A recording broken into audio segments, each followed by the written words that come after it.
Hey, beautiful people. Do you want to be a social media influencer? In this video, I'm going to talk to you how you can crush your photography game in 4 easy steps.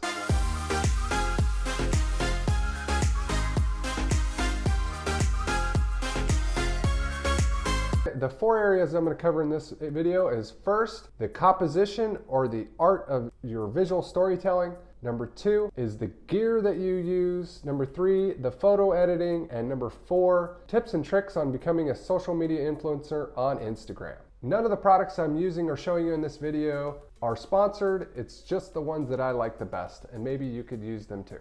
All right, let's get started. The most critical step, as anyone will tell you, the content or composition or visual storytelling. You want to spend the most time on this step. In my opinion, the most critical part stepping up your game in photography is look for the emotion. Whether it's a portrait, what emotion is that person expressing? Or maybe it's in a landscape, what is that drawing you in? So what are the emotions that you're trying to capture, that you're trying to communicate, that other people will wonder and it'll draw them in? Number 2 is the composition, the design, or the layout. There's a couple simple rules you can use, and I'm sure you've heard of these. One is the golden rule, and that is also known as the Fibonacci sequence or the spiral. And it's basically, you see this in nature and it's pleasing to our eye. It's a big circle. I'll put this up on the screen.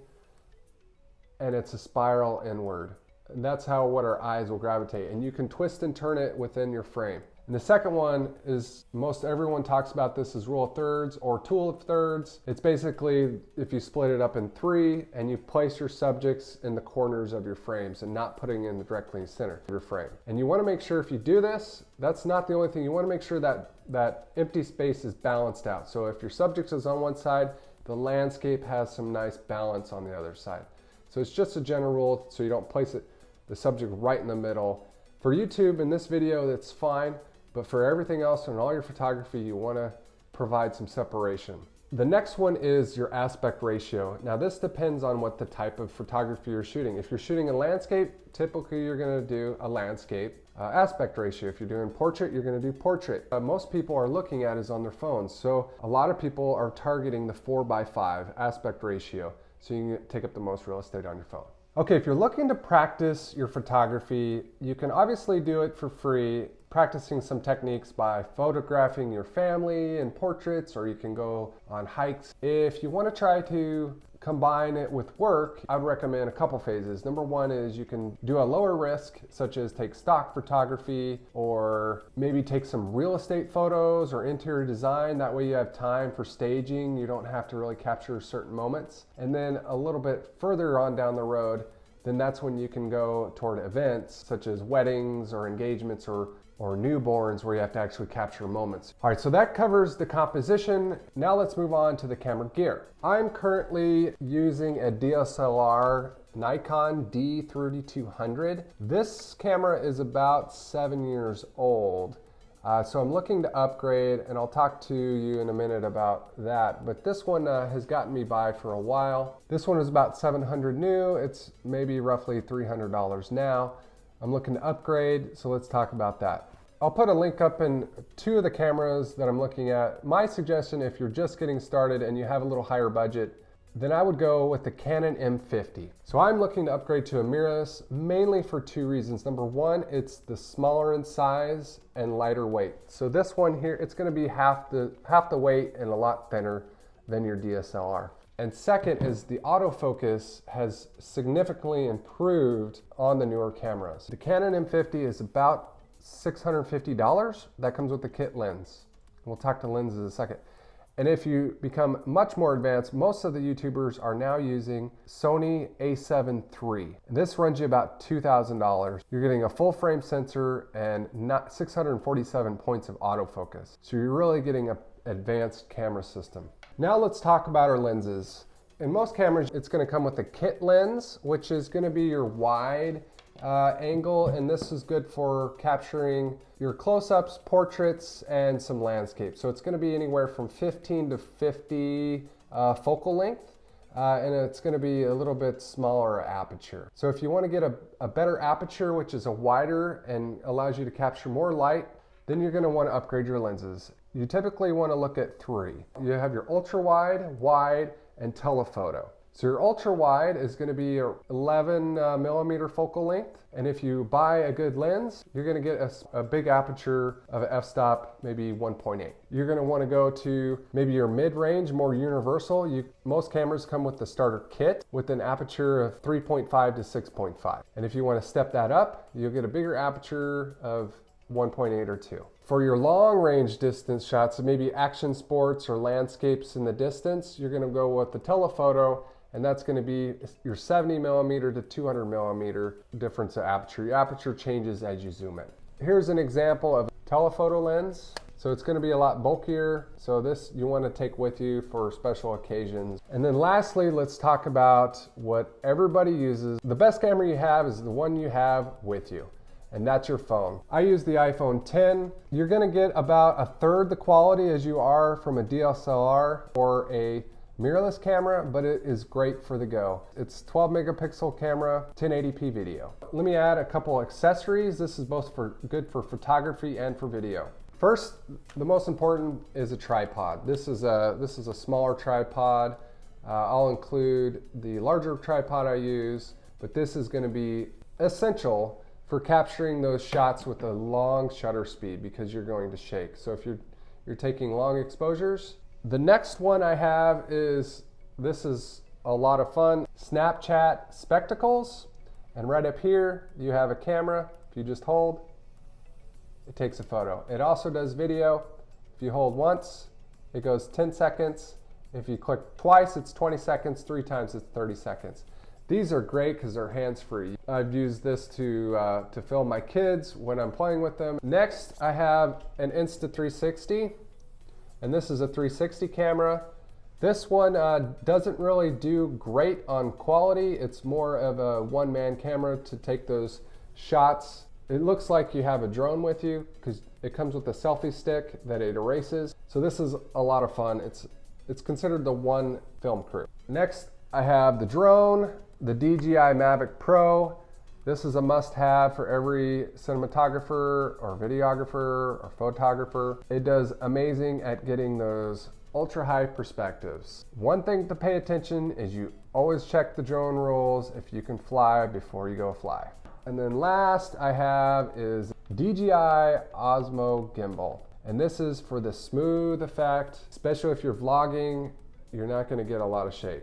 A lot of cameras come with stabilizers. They're just not as good as actually having a gimbal. So if you can carry this around, it's not great for traveling, but this is great for capturing smooth video. That was number 2. Let's talk about step number 3. Once you have captured an awesome story, you have the gear. Number 3 is photo editing, post-processing. This is gonna greatly improve your videos and stand out from the rest. I'll break these in a couple categories, mobile and desktop. First, let's take a quick overview of my favorite mobile editing app. It's called Snapseed. It's for free. It was bought by Google. So let's do a quick demo on how that works. So head on up here to open and let's choose out a photo. The first thing I do is go to looks, and these are your built-in filters or presets, and I'll take a look at those and see if those are ones that I want to use. Then I'll go over to tools and tune image, and then if you scroll up and down, you have the presets here. So these are your basic editings that you're going to want to do on any image. So for example, your brightness, contrast, saturation, highlights, shadows, etc. After you've adjusted that, click your check mark on the bottom right. Then back to tools. A few other ones that I usually use is crop. I like HDRscape, some presets here. Click on the check when you're done. Back to tools. The double exposure is really fun if you've ever tried that. So basically all your tools are in one menu here.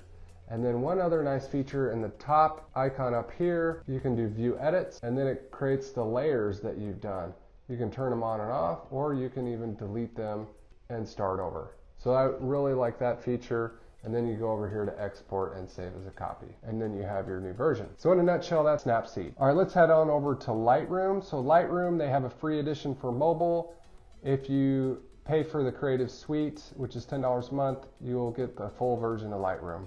So let's come into Lightroom, choose out a photo. Here you have healing, which you just tap over. If you want to remove part of it, you can highlight over it and then it will autofill for you. So I'll do that to remove maybe some people in the background that I don't want in the image. Okay, so here's your filters and profiles. And then, so basically here's your menu down here of all your different Lightroom features. So color, light, effects. One other app that I use is InStories, and here's a good card that I made that you can make some animations for. So this works great for both photographs and for videos. So we'll create a new one here. You can pick out a template. We'll just pick out lifestyle, for example. We'll choose the template, pick out a few different images. And then what it'll do is it'll make a collage for you, or it'll make some animations, and you can go and add some text, or you can add the swipe up feature, part of Instagram. You can change the font or add fonts, the color, the background. Let me show you what the one I made for my daughter.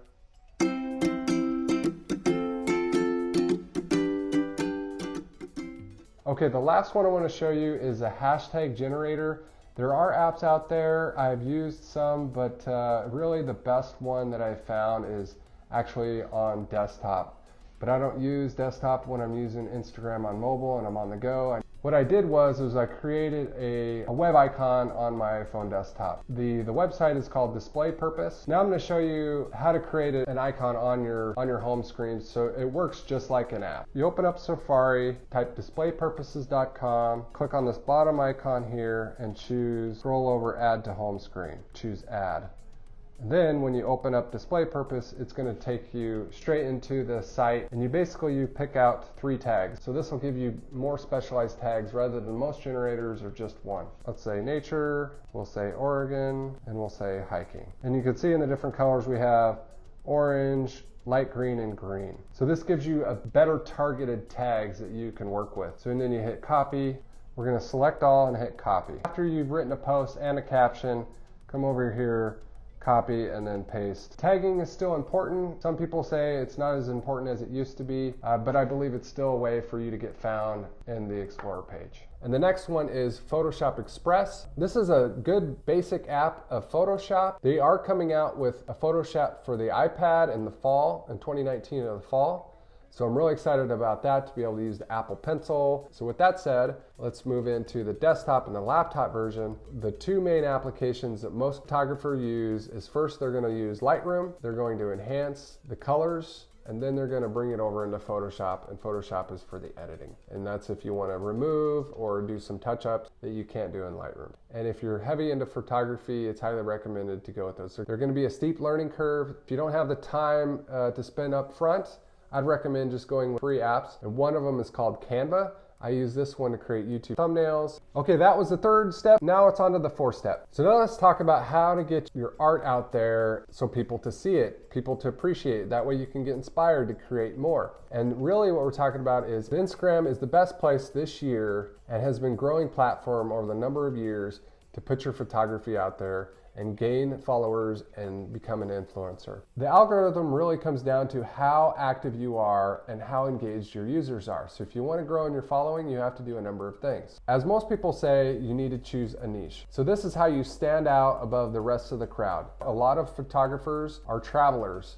So they get these exotic scenes and they do really well at that. So if you're random and you choose a bunch of areas, then it's really hard to stand out. Some good examples of some niches, if you're just looking to get started, you can do nature, you can do food, you can do travel, you can do weddings, sports, you can do portraits of your family and friends or models, you can do selfies. So that's the first part of the algorithm, is come up with a niche. The second part is post often.